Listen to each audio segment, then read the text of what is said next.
Hello, my name's Anand and you're very welcome to my channel. If you're returning back, hello. If you're new, welcome in.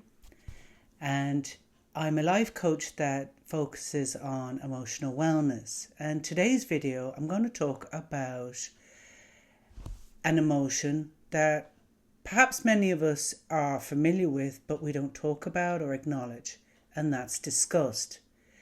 This is part of a series of emotions that I'm exploring using one painting with a different colour each week to illustrate the elements of each of the emotions that I'm talking about. So there's a link to last week's video where we looked at tears. So in today I'm going to explore a little bit about disgust. So what is it? The types of disgust. I'm also going to look at why we avoid it and how disgust can benefit us. So before I actually launch into each of these elements, I just want to ask you a question to reflect on if you want to pause this video. What is disgust for you? And do you ever acknowledge it? And do you see any benefit to it? So if you want to pause and take a moment and consider what is disgust for you. Because often it's a very personal, individual thing. I believe all the emotions are. We might all exhibit similar signs. For example, in tears, it's straightforward, we're crying. You know, in anger, we're red-faced and angry. But some of us have a quiet anger and other of us, it's a lot more outward. With laughter, again, it has a similar quality. And even with disgust, when we think of disgust, and I'm just going to bring up the image that I'm using. So this is my interpretation of disgust through painting. I think of it as almost like a slimy green off colour, because green can be very harmonious, but it can be very off-putting, a certain type of green, and it's something that we maybe avoid. And today's St. Patrick's Day here in Ireland, and so the green is quite appropriate when St. Patrick drove out all the snakes in Ireland. Maybe we should have had a snake or two still, but it's almost like disgust covers over so much.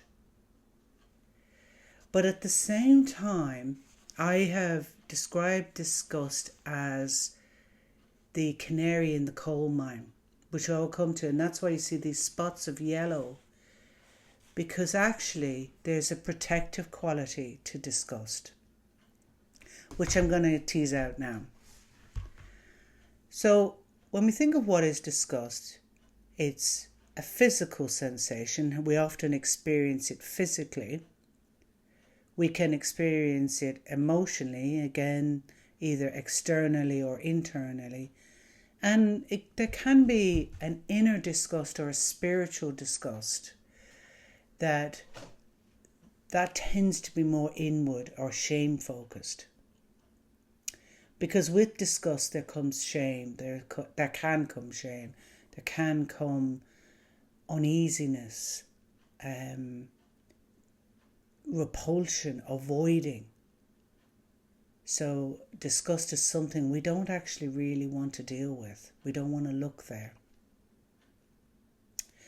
So I mentioned earlier about it being protective. So when I think of physical disgust, and the first one is food. You know, when you look at an item of food, particularly fresh food, whether it's fruit, vegetables, meats, those kind of, or a cooked meal, and you look at it and you might hear the expression of, oh my God, it looks disgusting, and your whole body goes like this, your face screws up, you pull away, and you're like, that's disgusting, I'm not eating that. And that might be because it visually looks disgusting. So for me, physical disgust is a sensory experience. It's in our senses. We physically recoil. We look at something, we feel disgust. We smell something and we go, oof, that smells bad. That's disgusting. And It's very interesting. A little side note, have this, best before dates thing. That wasn't always a thing, particularly for fruit and vegetables. We used to rely on looking at fruit and vegetables to see if they were safe to eat or not. I'm of a generation that remembered, best before dates that just applied for meats and yogurts and all those things. But what if something's in date and looks and smells disgusting? Happens. And there's something powerful about disgust because it does connect us within ourselves. It's a very alive emotion when we feel this visceral disgust at something. Or let's say you touch something and the touch of it is like, whatever that touch is, or sounds. So I'm a big sound nut, and certain sounds, again, you get this physical disgust. So that's one aspect. And that's where, on one level, disgust is protective. It's telling us don't go there. It smells, tastes, looks, sounds, feels bad. Do not go there. It's that, on the bottles that you see, the warning sign with the skull and bones. Disgust is doing that for us. So it's a very helpful emotion. And then we come to what I call emotional disgust. And that can be an external sensation or an external emotion to others. I'm disgusted by that person's behaviour. I'm disgusted by what's happening in the world. I'm disgusted by the rubbish being thrown on the road. Those levels of disgust. I'm disgusted at the behaviour that you've done towards me when you've broken my boundary, or you've left a whole big load of rubbish in my house, or whatever it is. And then there's the inner disgust. And that is the one that can cause quite a bit of pain and concern. Where maybe we feel disgusted by our body size. Or we're disgusted with how we physically look. But is that a warning disgust like I talked about earlier? Or is it a conditioned response to information that you're receiving of how you should be? I'm a woman who's 53, and for the last, since a teenager, younger, all women's magazines, papers, now social media, have thrown at me and all the other women out there images of how we should look. And when you're on this earth long enough, you start to see how it changes a little bit, but it's usually an unattainable body image, and it's usually a one size fits all. And it evokes feelings of disgust because you're not conforming and fitting in. So I look at myself, or a person may look at themselves and go, I'm fat, I'm disgusting. Don't look at me, don't see me, hide away, feel ashamed about yourself. And that's where disgust becomes a difficulty. So I'm advocating that we embrace disgust, but I'm also advocating that we hold both disgust and compassion at the same time.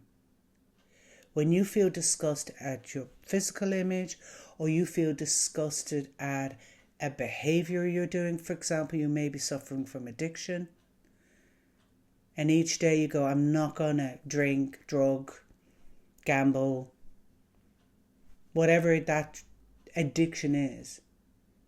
And then you find yourself doing the thing that you said you wouldn't do, and then you feel self-disgust. You're caught in a loop of addiction that is much deeper than, you can get counselling for that. But when you feel this disgust And it can be small addictions. It could be addiction to shopping. It could be, using these things as a pacifier. Because each week I've talked about different emotions that we avoid. We then have to find a means to pacify ourselves. So self-disgust, I would ask or invite you to consider, is that a healthy approach to treat yourself? I mean, the work I do is I work with people who are weighed down with inner struggles so that they can, accept and embrace the whole of who they are with kindness and compassion. Because for me, the Sergeant Major Army approach of, you're a slur, you're a worm, you're a this, you make yourself bad, that doesn't work for me. And if you're on this channel, I'm hoping it doesn't work for you. My approach is dealing with it with care and compassion. And this self-disgust is one that I would really strongly invite you to treat yourself with compassion. You can also hold compassion when you're on a public transport or you're in a public area and there's someone who is honking. What I mean by honking, they smell really bad. And when you look at them, you see they're disheveled, they're maybe poor, they could be mumbling, they could come across as being mentally unstable, and they may smell really, really badly. You will feel disgust. Let's name it. Let's not hide away from it. I know I do. But I also experience compassion. So I hold the two, disgust and compassion, for that individual, because I don't know what's going on with them. I only see what I see and receive and perceive what I see. But I don't know anything about them. But I can hold in compassion. They're struggling with their mental health. Maybe the last thing on their mind is to take a wash or have a bath, or maybe they don't have the money to take a wash or a bath. So it's holding those. So when we feel disgust at another, they're doing this, their behaviour is this, how dare they? And we're all guilty of it. Maybe just picking up a mirror and going, the thing that they're saying they're disgusted or what they're doing, asking yourself, why am I feeling this disgust? Is it needed? Do I need to challenge it or say something? Or is it resonating something inside of me? But the thing is not to ignore the disgust. Because if you ignore the disgust, and I'm going to use a HR example here, is there can be in the workplace someone who may come in and they may not have the same level of hygiene as someone else. So they come in and everyone kind of notices a smell, but they don't want to say anything because they'll work together. And it's a really difficult thing to talk about. And so they kind of quietly go to the manager and say, listen, X person, they have a very strong smell and it's really uncomfortable and I'm finding it hard to work. Can you say something to them? And then the poor old manager is stuck there going, oh my God, how do I tell them that their smell is offensive? Or to wash or to clean? It's really, really awkward. So everybody says nothing to the individual, but they stop talking to that person. They exclude them. They try and move them to another room, or they do anything. You move it away, push it here, everywhere. Just let's not deal with it. And that's what I call that fake veneer of politeness that you cover over with something that you're disgusted with. And you almost put it over in the box in the corner in the hope that it will go away. And you know what? It never goes away. The smell just gets bigger, or the issue gets bigger, or you end up leaving, or whatever it is. But I'm inviting you, when you come across disgust at another, is to ask yourself, well, can I feel some compassion here at the same time? Owning them, I feel disgust, but can I also hold compassion? And sometimes for me, what can be very helpful with this difficult, strange emotion that can lead on to things like repulsion, it can lead on to avoidance, it can lead on to You know, it's such a broad, I could talk for hours about disgust. It can have such a big impact. Maybe somebody's doing a disgusting behaviour on you that's really offensive, and you really want to be able to stop that, but instead you avoid it and run away. So the disgust is telling you something to look at. It's the canary in the coal mine. Don't know why I keep thinking canary in the wharf, but I'm thinking London Canary Wharf. But it's the canary in the coal mine. It's alerting to you to something, to look inside and go, what's going on? And either it's to step away or to address it. So maybe you might invite you to maybe explore disgust a little bit more with yourself. Where has it come up for you? What have you done about it? What would you like to do about it? And embracing it in terms of its protective qualities, and understanding it when it's something that you're avoiding or stepping away from. So if you have any thoughts on disgust, do drop a comment below. If it's something that you're really, really struggling with, I invite you to contact me for a free discovery call. It's a 1-hour call where you get a taste of the coaching, what it will be like for you. So you can get to see a taste of it and see, is this for me or not?